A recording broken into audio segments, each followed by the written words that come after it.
সরস্বতী পূজা নিয়ে আরো জানাতে ঢাকা বিশ্ববিদ্যালয়ের জগন্নাথ হল থেকে যোগ দিচ্ছেন সহকর্মী মাহিমা হোসেন।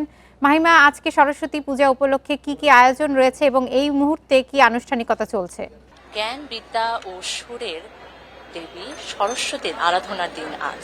যেমনটি আমি বলছিলাম, প্রতি বছরের মতন এবছরও কিন্তু ঢাকা বিশ্ববিদ্যালয়ের জগন্নাথ হলের মাঠ প্রাঙ্গণে অত্যন্ত সুন্দর, সুচারু ও দৃষ্টিনন্দনভাবে প্রতিটি বিভাগ তাদের মণ্ডপ স্থাপন করেছে এবং সারা দেশে সবচেয়ে বেশি সংখ্যক মণ্ডপ কিন্তু এই জগন্নাথ হল মাঠে স্থাপন করা হয় এবং এবছর ৭৬টি হলে পূজিত হবেন দেবী সরস্বতী।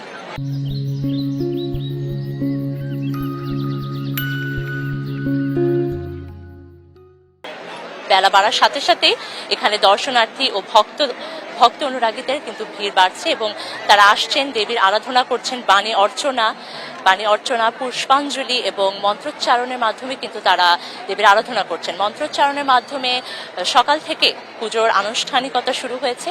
কয়েকটি বিভাগ ইতিমধ্যে পুষ্পাঞ্জলি দিয়ে আনুষ্ঠানিকতা শেষ করেছে এবং কয়েকটি বিভাগে এখনো আনুষ্ঠানিকতা চলছে।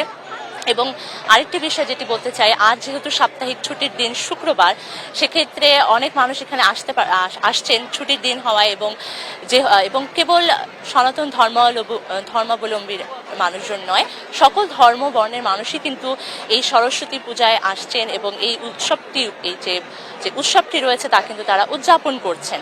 প্রতিটি বিভাগের আদলে অত্যন্ত সুন্দরভাবে তাদের প্রতিটি বিভাগ যেমন দেখতে পাচ্ছেন, কোনো বিভাগে নীল রঙে সজ্জিত হয়েছে, কোনো বিভাগের মণ্ডপ লাল, যে মণ্ডপগুলো রয়েছে সেগুলো লাল রঙে সাজানো হয়েছে। একই সাথে কিন্তু জগন্নাথ হলের যে পুকুর রয়েছে, পুকুরে কিন্তু চারুকলা অনুষদের সবচেয়ে বড় যে প্রতিমা, সরস্বতী প্রতিমা, তা কিন্তু স্থাপন করা হয়েছে। এখানে আজ এই দিনে ভক্তরা আসছেন, তারা দেবীর কাছে বর, মানে যে বিদ্যার যে বর রয়েছে এবং পৃথিবীতে যাতে ন্যায়বোধ প্রতিষ্ঠা হোক এবং সকল ভেদাভেদ ভুলে জ্ঞান নির্ভর এক সমাজ যাতে প্রতিষ্ঠা হয়, এর কামনাই কিন্তু করছেন ভক্তরা। এবং ছোট শিশুরা তাদের মা বাবার সাথে এখানে এসেছেন। অনেকের আজ হাতেখড়ি, যে সরস্বতী পূজার যে আরেকটি রীতি রয়েছে, সেই রীতি, যে হাতেখড়ি রীতি, সেই রীতি কিন্তু আজ তার মাধ্যমে কিন্তু অনেক যে ছোট শিশুরা রয়েছেন তারা তাদের শিক্ষা জীবনের সূচনা হবে এবং তারা শিক্ষা জীবনে প্রবেশ করবে।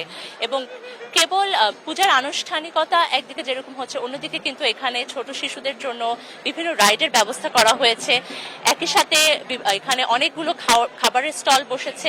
আরেকটি বিষয় যেটি জানিয়ে রাখি, নির্বিঘ্নে যাতে সকলে এই উৎসব যাতে পালন করতে পারেন, এজন্য কিন্তু আইন শৃঙ্খলা বাহিনীও এখানে রয়েছেন এবং নিরাপত্তা ব্যবস্থা বেশ জোরদার করা হয়েছে। তো এই ছিল আমার কাছে ঢাকা বিশ্ববিদ্যালয় জগন্নাথ হল থেকে সরস্বতী পুজোর সর্বশেষ। সরস্বতী পুজোর খবর জানাচ্ছিলেন সহকর্মী মাহিমা হোসেন।